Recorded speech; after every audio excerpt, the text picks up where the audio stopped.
तर good morning मित्रांनो. तर मग आम्ही पोहोचलो घरी. हे बघा, तुम्ही पाहू शकता. तर हे माझं घर आहे, तुम्हाला तर माहीतच आहे. हे बघा, हे आतमध्ये काल साफसफाई केली थोडीशी बघा. आणि भाऊचे पप्पा गेले बाजारात, बाजार आणायला, भाजीपाला आणायला. आणि मुलांची सुट्टी आहे आज, तर ते त्यांच्या आजीकडे गेलेले आहेत.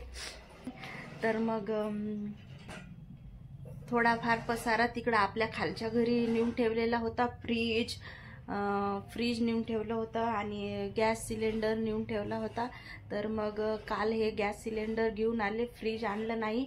कारण की फ्रीज, कूलर, फॅन काहीच नाही आणलं. कारण की आता आम्ही या घरी, इथल्या घरी काही दिवसच राहणार आहे. आम्ही आमच्या खालच्या घरी जाणार आहोत राहायला.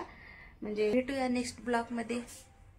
स्वयंपाक वगैरे करते मी. भाऊचे पप्पा भाजीपाला आणण्यासाठी गेलेले आहेत.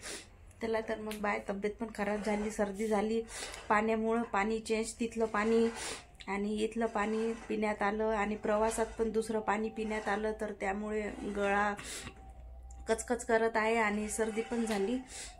तर मग चला, मग भेटूया नेक्स्ट ब्लॉगमध्ये उद्या. चला तर मग बाय बाय.